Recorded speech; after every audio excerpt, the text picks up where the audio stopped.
Wallace and Gromit is one of my favourite things ever. It's a series that never fails to put a smile on my face no matter how many times I watch it. Given the nature of my channel, it's honestly kind of surprising that I've never made a video solely dedicated to this series before.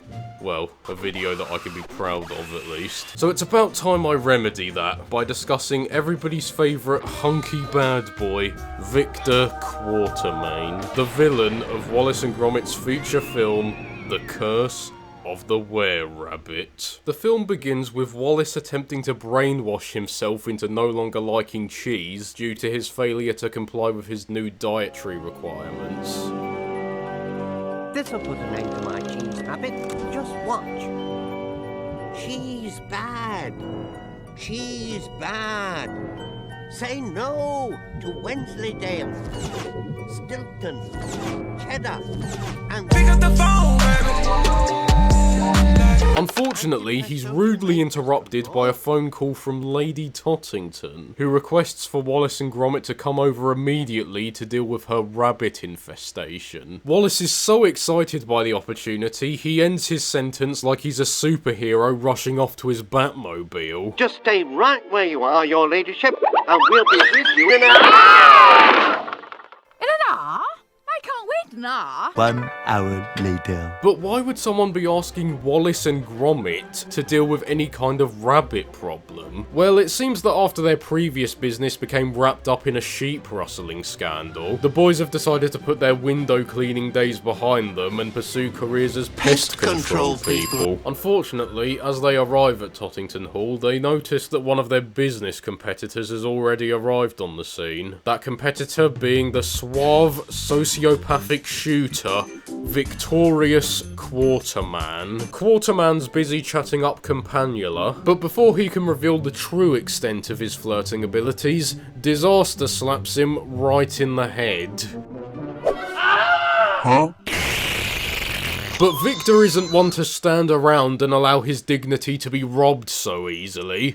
Somebody call 911, because I was robbed. So he dives deep into that hole in search of his hairpiece. Though his hunt is brought to a halt by the fact that Wallace's Bunvac 6000 doesn't use a bigger nozzle. Once Victor's done fooling around in the dirt, he decides to square up to Wallace with a surprisingly complicated request. Give me back my dignity. I want to pay, please. Oh, grand. We take cheque or cash. To pay, you idiot. Now, many people over the years have mocked and scolded Wallace due to a simple misunderstanding of Victor's request. And in my opinion, this reaction is completely unjustified. Wallace has never met this man before. He doesn't know that he's so self-conscious about his male pattern baldness that he feels the need to cover it up with an ugly toupee. Wallace is a proud bald king, so why would he be expecting a toupee to be brought into this conversation so abruptly? That's another thing. Everybody laughs at Wallace for misinterpreting Victor's sentence, but nobody points the finger at Victor, when if it wasn't for his major grammatical blunder, the whole confusion never would have happened. He didn't say, I want my toupee, or I want a toupee, or I want to pay you to give me a toupee. All he said was, I want to pay. His ignorance to grammar has caused Wallace to get his hopes up that a good Samaritan has finally decided to compensate him for his hard work and dedication, only for his dreams to be crushed by the inevitable realization that this guy is simply a vain prick who can't embrace his new identity as the bald ski lookalike he's clearly destined to become. If this isn't proof that Victor Quartermaine is by far the most despicable villain in the entire DreamWorks catalogue, I don't know what is. That being said, I love you, Wallace, but there's no excuse for confusing hair with hair. My hair is in your machine. Oh, no, it's only rabbits in there. The hair, I think you'll find. So after that confrontation, Wallace and Gromit attempt to brainwash the rabbits into no longer liking vegetables, so that they can be released back into the wild without any risk of them ravaging the village's vegetable competition. It was quite a successful process, apart from the one minor hiccup where one of the rabbits got stuck in Wallace's mind manipulation o-matic, which caused said rabbit, newly named Hutch, to have the second greatest glow-up in animation history.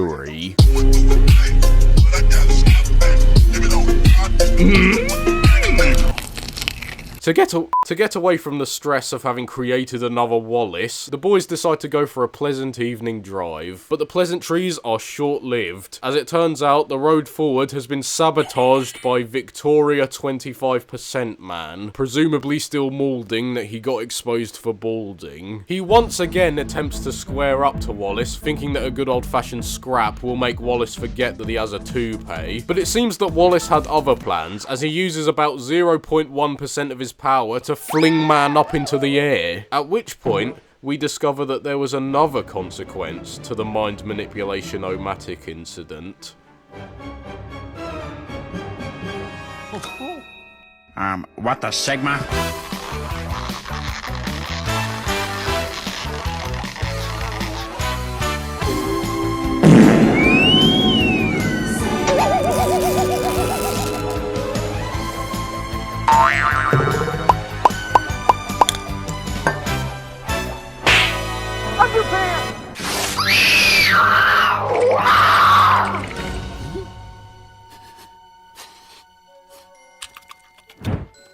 It's here that we get what is genuinely one of the most menacing villain moments ever, where Victor realizes that he has an excuse to murder an innocent man that he has petty beef with. As a kid, I never truly appreciated how dark this scene really was. That is actually horrifying.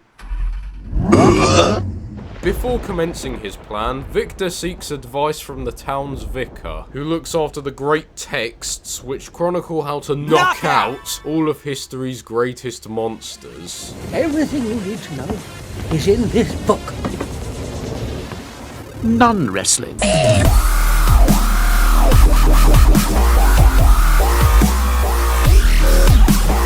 Unfortunately, Victor doesn't have time to read up on the entire history of nun wrestling, so he asks the vicar to give him a quick TLDR. To kill such a creature would require nerves of steel and a bullet. A bullet? A bullet? A bullet? Wagon wheel. Feisty one you are! What kind of bullet? A bullet. Anyway, after that negotiation, Victor heads straight to the residence of Wallace and Crumble, who are attempting to make robot carrots for some reason. Wallace seems to have been given the role of taste tester, presumably due to him now being half rabbit, though judging by his reaction, the taste doesn't seem to be quite right. Oh, it's hopeless. My mind's just a rabbity mush. Oh, Gromit. I don't want to be a Giant rabbit. Wallace seems incredibly distraught by his failure to create robot carrots. So much so that he seems to have forgotten the fact that he's accidentally created a far superior mental and physical Wallace. After seeing his inferior counterpart in emotional turmoil, Bro decides to pick up the slack and start cooking.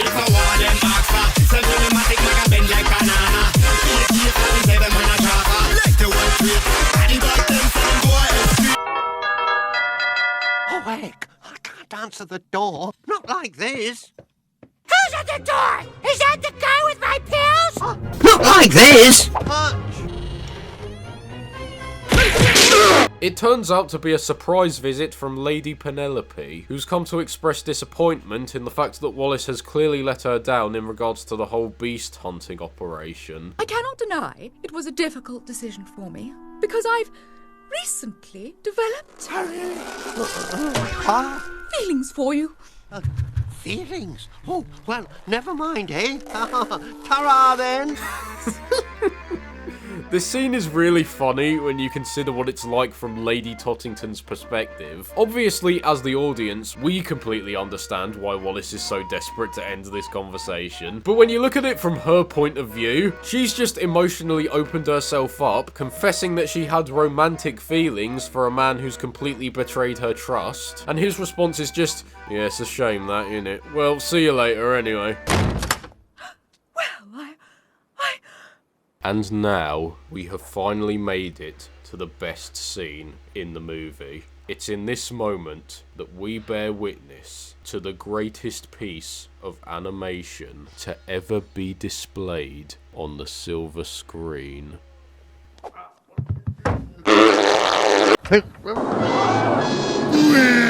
Wallace then turns back into the were-rabbit, and as he does so, Victor starts approaching the house, preparing to commence his master plan. So Gromit uses his skibbity to rizz up Wallace in order to get him as far away from the house as possible. Unfortunately, this appears to work a bit too well.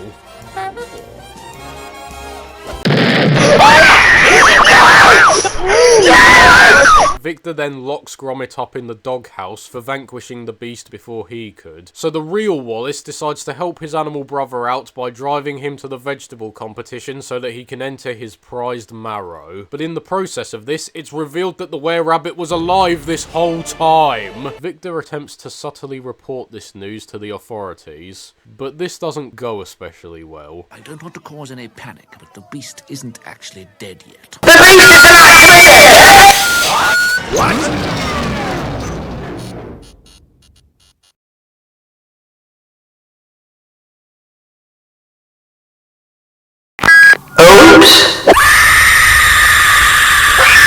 The villagers start riling themselves up to chase the were-rabbit off their property. Get off my lawn! And in amongst all the hubbub, Gromit and Campanula hatch a plan to rid themselves of Quarter Pounder once and for all. And Mr. Quartermaine was never seen by anyone ever again.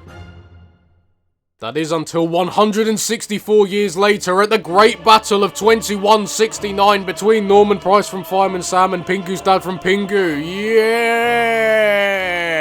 I feel like every time I've referenced this video since 2022, I've joked about the fact that I really need to put an end to this bit so that I don't confuse the hell out of new people coming to the channel. Well, now there's about 700 new people who will have no idea what any of this means. We really need to put an end to this. You want to know whose side Victor Quartermaine is on? No one's. He just stared in bewilderment at the events unfolding in front of him and decided to put his foot down. Norman, whatever your canonical name is, if you have one, enough is enough! He then obtains access to a nuclear missile launcher, as you do, and lets hellfire rain down on the ops. It's over. They're all gone. No more. This meme has finally come to an end. I'll probably bring it back again at some point, if I feel like it.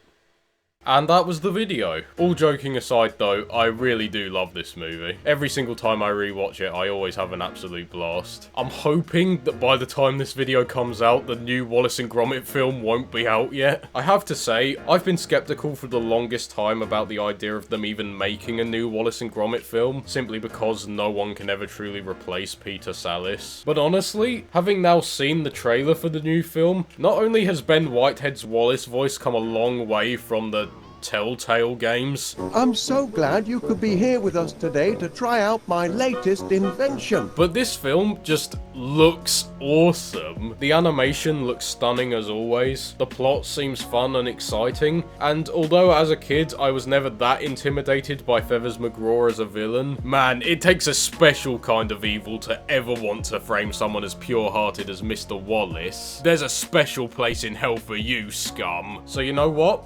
I'm excited for a new Wallace and Gromit film, more than I was for a Chicken Run 2 anyway. I've been Monobrow Man, thank you for watching, and go check out the world record speed run of the Curse of the Were-Rabbit video game by Toxic Pinhead and Cold Rampage.